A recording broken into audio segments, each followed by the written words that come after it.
ماہ رجب میں کھانے پینے کی چیزیں تقسیم کرنے کا حکم۔ ماہ رجب میں رائج بدعات اور رسومات میں ایک غیر شرعی عمل یہ بھی ہے کہ بہت سے لوگ اور جب بھی خصوصاً اس کی 22 یا 27 تاریخ کو حلوہ پوری یا چاول دیگر کھانے پینے کی چیزیں تقسیم کرتے ہیں۔ اس کو بہت بڑے اجر و ثواب کا کام سمجھتے ہیں اور اس کے خود ساختہ فضائل بھی بیان کرتے ہیں۔ در حقیقت یہ سب کچھ شریعت کے مزاج سے ناواقفیت کا نتیجہ ہے کہ ہم بدعات کو بھی نیکی سمجھنے لگتے ہیں اور ہمیں یہ احساس ہی نہیں ہوتا کہ ہم نیک کام کر رہے ہیں یا گناہ کر رہے ہیں۔ حقیقت یہ ہے کہ یہ تمام تر چیزیں بدعات کے زمرے میں آتی ہیں۔ اس سے اجتناب کرنا ضروری ہے، جس کی وجوہات درجہ ذیل ہیں۔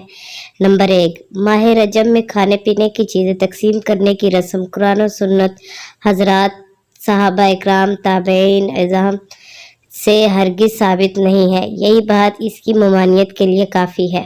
نمبر 2، اگر ماہ رجب کے ان ایام میں یہ کھانے پینے کی چیزیں تقسیم کرنے سے مقصود و صدقہ دینا ہے تو واضح رہے کہ صدقہ تو سال بھر میں کسی بھی دن دیا جا سکتا ہے اور صدقہ میں کوئی بھی چیز دی جا سکتی ہے، لیکن اس کے لیے مہینہ یا دن خاص کرنا یا صدقہ میں کوئی چیز خاص کرنا شریعت کے خلاف اور بدعت ہے۔ یہ شریعت کا ایک اہم اصول ہے جس کو سمجھنے کی ضرورت ہے۔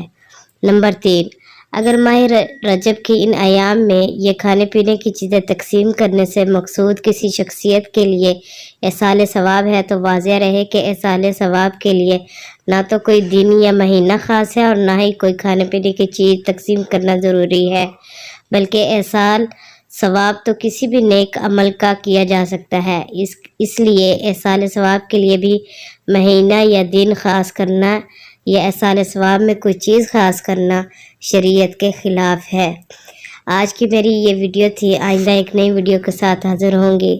اللہ حافظ۔